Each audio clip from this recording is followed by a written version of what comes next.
At my mom's birthday party, she looked at me and toasted to the son who gives the most but matters the least, then called it a joke. So I said jokes are supposed to be funny. Tell me which part was. I'm 33 years old, and if you'd asked me a few years ago what kind of man I wanted to be, I would have said generous, supportive, someone the family could count on. I never imagined that trying to be that person would turn me into something else entirely. Someone invisible taken for granted, and eventually someone vengeful. My mother was turning 60 and the whole thing had been planned for months. A big rented venue catered food, live music, flowers, decorations, the works. You'd think it was a wedding. My sister Claire took the reins on organizing it, but only in name. In reality, most of the planning was outsourced to me as usual. Adam, can you just put the deposit down for now? You're better with the bakery than me. Can you just talk to them directly? Oh, and send the down payment for the band before Friday, please. It always started as just this one thing, and always ended with my bank account bleeding dry in the name of being a good son. I never complained out loud. Maybe I should have. But I guess I kept thinking that if I gave enough money time presents, they'd finally start to see me. Not as the divorced one, not as the guy who works too much. Not as the quiet one, just as part of the family. But that night shattered any illusions I still had. The party was set to start at 7 p.m. I showed up a little early carrying the cake myself. 2 tiers vanilla bean with raspberry filling handmade sugar flowers that matched Mom's favorite roses. I'd gone all out. It was the one part of the event I actually felt proud of. Walking in, I was barely through the door before I heard Claire's voice slice through the buzz of conversation like a sneer in stereo. "Oh, look," she said, not even trying to lower her voice. The family wallet finally showed up. There was laughter. Actual laughter. My Uncle Jeff, half drunk already with his second gin and tonic in hand, clinked his glass and added to the child who gives the most but matters the least. I froze. Cake box in my hands. Smile froze and mid-hello. My cheeks burned. I think I said something like, "Hey," but it came out quieter than I meant. I scanned the crowd. Nobody looked uncomfortable. No one stepped in. They were all just smiling like it was some inside joke they'd all been in on for years. Even Mom. She stood in her burgundy dress, pearls around her neck, a matching smile plastered across her face. "Don't make a scene," she said softly as I approached. "It's my day." That did something to me. Something I didn't expect. It was like watching a bridge you didn't know you were standing on burn down in real time. I didn't respond. I didn't even put the cake on the table. I walked straight past the decorations, past the overpriced photographer snapping candids of everyone else's joy, and made my way to the reception desk. The manager looked up. "Name?" she asked. I slid an envelope across the counter. "Adam Sterling. The balance for the venue's in here." She opened it and nodded, about to thank me, but I held up a hand. "Change of plans." I said, "That balance, I want it canceled. Every check inside that envelope. I need them returned to me immediately." Her eyebrows lifted. "Sir, the event is currently in progress." "I understand," I said. "But you haven't deposited anything yet, right?" "No," but then ripped them up. She hesitated, but something in my face must have made her realize I wasn't bluffing. "I'll talk to the owner," she said quickly. "He's here tonight. Wait here." I didn't. I turned around and walked out the front door without another word. I didn't go far, just across the street where my car was parked facing the entrance. I sat there for a while, engine off, just watching people dance through the tall windows, hearing the faint thump of the bass line trying to steady the shaking in my hands. Was it petty? Probably. Was it impulsive? Maybe, but was it deserved? I kept hearing Jeff's voice. Gives the most but matters the least. And then, like a slow wave, the implications started washing over me. The photographer, I paid for that. The caterer. I'd split the cost with Claire, except I paid her half too. The musicians. I'd been the one to sign the contract. The florist, the decorations, the champagne. They hadn't just mocked me. They built a monument to my generosity and stood on top of it to laugh in my face. It was around 8:15 when I noticed the venue lights flicker once, then again a third time, and then they went dark completely. Music cut out mid-verse. I saw silhouettes near the windows begin to fidget, shadows moving fast across the walls as people pulled out their phones, gesturing toward the ceiling and to each other. Someone must have gone to the DJ or the band or the coordinator, maybe to the staff, and then someone else must have asked to speak to the manager. The panic didn't happen all at once. It built slowly like heat under a sealed lid. The music didn't come back on. The power didn't reset. Waiters started pulling trays back into the kitchen, lights still off. One by one, guests began drifting toward the entrance, confused. My phone buzzed. First from Claire, then from Mom, then Jeff. Each message started the same way. Hey Adam, are you still here? We think there's a problem, or the venue says they didn't get the full payment, or this has to be a mistake, right? I didn't answer. Instead, I leaned back in my seat and just watched. People streamed out in clumps, some in heels, some barefoot from dancing, others carrying their coats or half-full glasses of drinks. The birthday girl came last, flanked by Jeff and Claire, arguing with the venue manager just inside the front doors. She was gesturing wildly, pointing back toward the dimmed reception room like it owed her something. My mother's voice, even from across the street, carried, "Where's my son? He's the one who handled this." I stayed in the car a while longer after they all spilled into the parking lot, pacing, arguing, staring at their phones like one of them held the magic button to rewind the night. Mom kept trying to call me. So did Claire. Eventually, they stopped calling and just started texting. Claire, what is going on? Adam? The venue said you canceled. Fix this now. Mom, I don't know what you're trying to prove, but this was supposed to be my special night. Jeff, you better get your butt back here and explain yourself. I read every word. Didn't respond. At 9:27 p.m., I turned my phone off and drove home. I didn't sleep that night.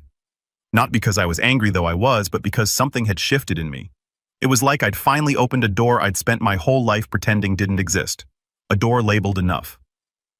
The next morning, I woke up and started writing. Not texts, not emails, letters, real ones. I pulled out my checkbook and my calendar. I logged into every account I'd quietly used to support my family over the last several years and started listing them out. $1,200 monthly to Mom's rent. $400 monthly to Claire's son's daycare. $300 to Jeff's credit card debt. $250 to cover utilities at Mom's during winter. $8,000 for Claire's wedding dress 2 years ago. $15,000 loan to Jeff, he never paid back. All the deposits I'd put down for the party, even the ones I hadn't canceled in time. Then I tallied the total just north of $94,000. $94,000 over the last 6 years, quietly, without complaint, without acknowledgement.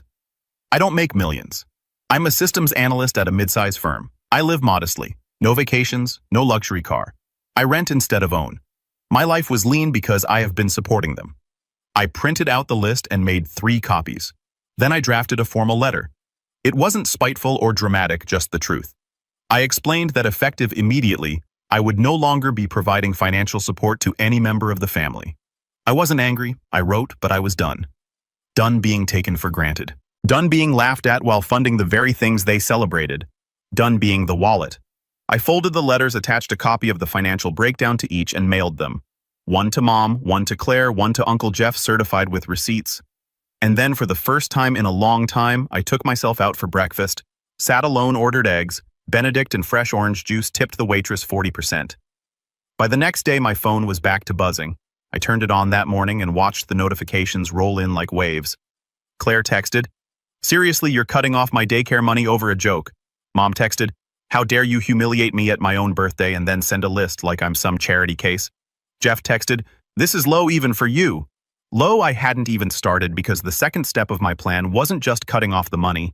It was exposing the ugly truth they all tried to keep under wraps. They depended on me. And without me, the scaffolding of their lives started to crack. Claire's daycare stopped accepting her late payments. She called in a panic 2 weeks later, begging me to just cover it until she figured something out. Jeff's landlord started sending final notices. I knew because I used to receive them on his behalf. And Mom finally had to face her landlord herself for the first time in years. Apparently, she told him I'd always pay by the 5th. When I didn't, she got the notice I used to intercept. But the moment that really brought it home, 2 weeks after the birthday party, I got a call from the venue manager. He said someone claiming to be my assistant had tried to rebook the party space using my name and discount code. The card declined. The name on it was Claire. They still thought I might fix it. That's when I decided to take it even further. See, I hadn't just been paying for their lifestyles. I'd been documenting it. Every Venmo transfer, every bank statement, every email, I had a paper trail. Not because I planned to use it, at least not until now. So I put it together. A Google Drive folder neatly sorted. Rent payments, Mom. Childcare, Claire. Credit transfers, Jeff. Party expenses. Breakdown unpaid loans. Then I shared the folder with the entire extended family, aunts, cousins, even my grandmother. With it, I wrote a simple message. I'm stepping away from the family for a while. I don't want apologies. I want accountability. If you ever wondered why I seem distant or tired or disconnected, it's because I've spent years being laughed at by the people I was quietly saving. I'm done. I wish you all well. That's it. No drama, no insults, just truth. The fallout was nuclear. Some of my cousins reached out immediately, shocked, horrified, apologetic. One of them said, "I thought you were just the quiet one. I had no idea you were the one holding everything together," but from Mom, nothing. Radio silence for 3 days. Then a text, "I hope you're happy. The family's falling apart." I stared at it for a long time. Then I wrote back, "Maybe it needed to." And I left it at that because this wasn't revenge. Not really. It was release. A slow, calculated dismantling of the pedestal they built on my back. But I wasn't done yet because I just received an invitation, one they assumed I'd ignore. A new family dinner hosted by Jeff, labeled a fresh start. I didn't respond right away to Jeff's invitation. The advice sat in my inbox for 2 full days, blinking unread like a dare. Titled Family Reset Dinner, Jeff's Place, Sunday, 6 p.m. The message beneath was short, almost suspiciously so. Let's clear the air and start over. No drama, just family. It didn't mention the birthday disaster, didn't reference the folder, didn't include an apology or even my name, just family. Still, I, RSVP. Yes. Not because I wanted closure. I'd already made peace with stepping back, but something told me this wasn't a dinner. It was a performance, and I wanted a front row seat. Or more accurately, I wanted to bring my own spotlight. Sunday came, and I dressed in dark jeans and a button-up. Nothing flashy, but clean, crisp, composed. I arrived exactly at 6 p.m. Not early, not late. Just on time enough to let them know I wasn't chasing their approval anymore. Jeff's house was already crowded. I recognized most of the faces, extended cousins, family friends, the ones who floated around during holidays, always orbiting the real power players. Mom, Jeff, Claire. They were clustered in the living room, drinks in hand, pretending to laugh at jokes, while glancing sideways to see who was speaking. When I stepped in, a few people turned and froze. Others gave that awkward half-smile, reserved for people you've heard about, but haven't spoken to yet. Claire was by the kitchen island pouring herself a drink. She looked up, surprised. "You actually came," she said flatly. I nodded. "You invited me?" She huffed a small laugh. "Yeah, I just didn't think you'd show your face." "You mean after being called the family wallet and having my entire existence mocked at a party I paid for?" Her eyes narrowed. It was a joke. "Then why didn't anyone laugh until I left?" She didn't answer, just sipped her drink and turned away. I made my way through the house slowly, like I was just another guest. I said hi to a few people who greeted me with tentative smiles, but mostly I watched. Jeff was playing host now, clapping backs, refilling glasses, trying to control the energy of the room like a cheap game show host. At 6:20, Mom arrived. Her entrance was calculated as always. Designer scarf, oversized sunglasses, despite the sun setting, a soft-lipped smile that didn't quite reach her eyes. She walked straight past me, offering a cool nod that landed somewhere between hello and "you ruined my birthday." No hug, no words. Dinner was announced shortly after. Long table buffet style, with everyone seated tight to accommodate the crowd. I took a seat toward the middle, visible but not central. Jeff stood at the head. Before we eat, he began lifting his glass. "I just want to say thank you to everyone who came. It's been a rough couple of weeks, but I think we can all agree family is family, and no matter what's happened, we're stronger together." A few scattered claps, some polite nods. Claire smirked. Then Jeff added, "And I think we all owe Adam an apology for how things went down." The room quieted. My heart thudded, but not from emotion, from suspicion. "Adam," Jeff continued, "I know the party didn't go the way you hoped, but we've all had time to reflect, and I think we're ready to move forward, right?" He looked at me. Everyone looked at me. I glanced down the table. My mother was picking Lynn off her napkin. Claire was scrolling her phone beneath the tablecloth. I waited, counted to 5 in my head.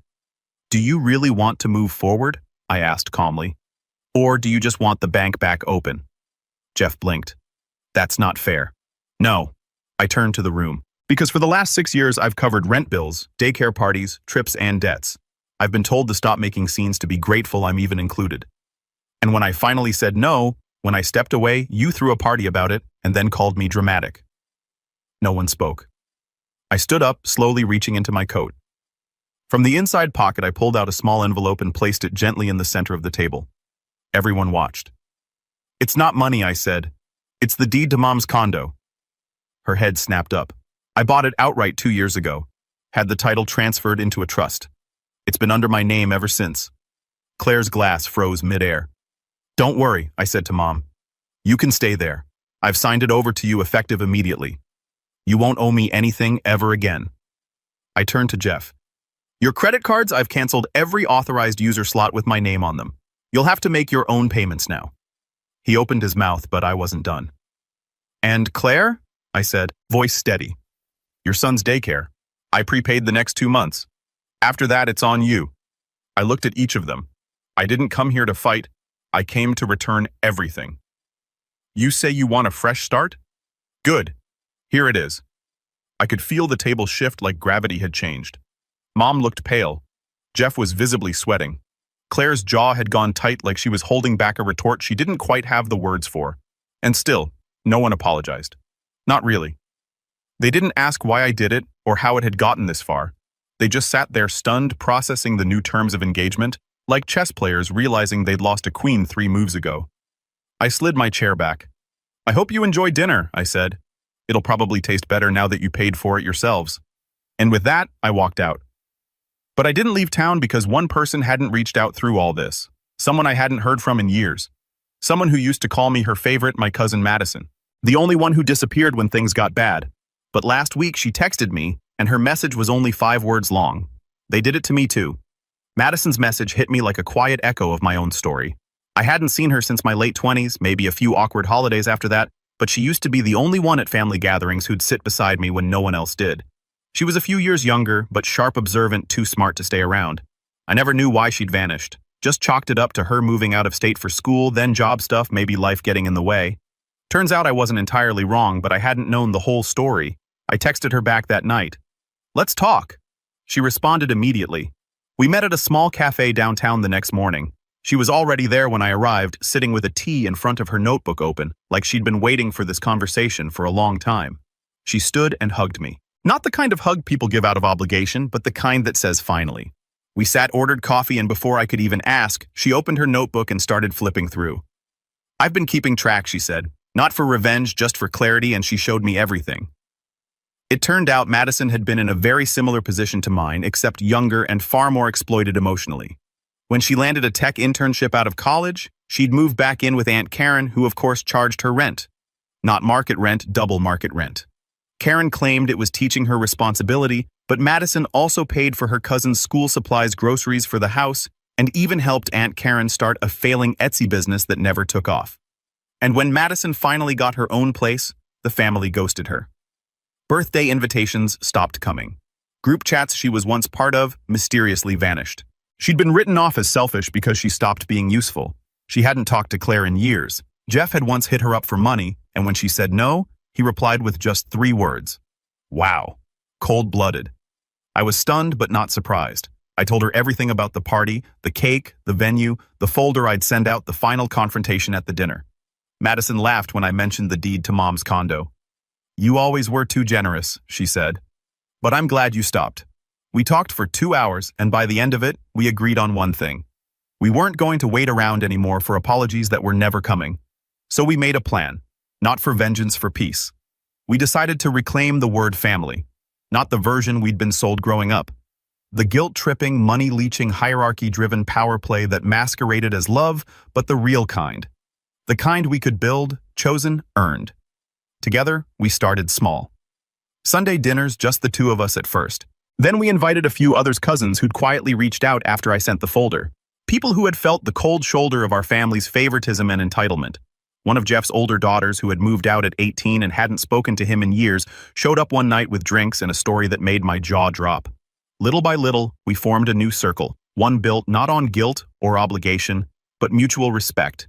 No one asked for money, no one made jabs. It was peaceful, warm, but things weren't as quiet on the other side. I started hearing through mutual acquaintances that the original family circle wasn't handling the fallout well. Jeff had his credit cards closed. Apparently, he hadn't realized how bad his debt was without someone patching the holes.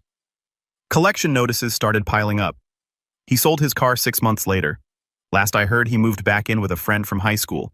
Claire tried launching a maneuver podcast. It never took off. Without the daycare covered, she had to reduce her hours at work, and eventually she started borrowing money from a new boyfriend until he found out and dumped her. She moved back in with Mom shortly after. And Mom, she tried to save face for a while through a couple small gatherings, told everyone she'd canceled the birthday party on purpose. But the story didn't hold. Too many people knew, and once the folder had made its rounds, people started quietly stepping away. The truth had a way of sticking.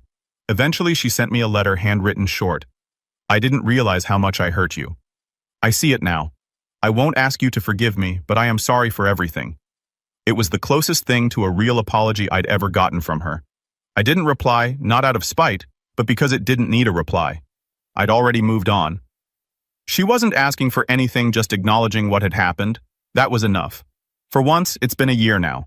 My Sundays are spent cooking, laughing, playing board games with people who see me not for what I give, but for who I am. Madison and I are closer than ever. She recently got engaged and asked me to officiate. I said yes without hesitation. The original group, the ones who toasted to the child who gives the most but matters the least, they don't call anymore. Don't write. The silence, once bitter, now feels like a blessing. And that cake, the one I sat down at the party and left behind, I went back to that bakery a few weeks later. Ordered the exact same one. 2 tiers vanilla bean raspberry filling sugar flowers. This time, I brought it to our new family dinner. We sang, we laughed, we made a toast. To the people who matter and the peace we built ourselves. And as I watched everyone dig in, I realized I hadn't lost a family that night. Sometimes I still think about what happened. Not with anger anymore, not even with sadness. Mostly with gratitude. At the time, I thought I was losing my family. I thought I was watching everything I had spent years building collapse in a single evening. What I didn't realize was that I was finally being set free. Back then, I believed love was something you earned by sacrificing enough. If I paid enough bills, covered enough emergencies, showed up enough times, maybe one day my family would see me the way I wanted to be seen. Maybe they would appreciate me. Maybe they would love me. Instead, every dollar I gave seemed to make me less visible. Every favor became an expectation. Every act of generosity became an obligation. I spent years shrinking my own life to make theirs easier. I rented apartments I didn't love because I was helping pay someone else's rent. I skipped vacations because someone else always needed money. I postponed my own plans because somebody in the family always had another crisis that somehow became my responsibility. And the worst part wasn't the money.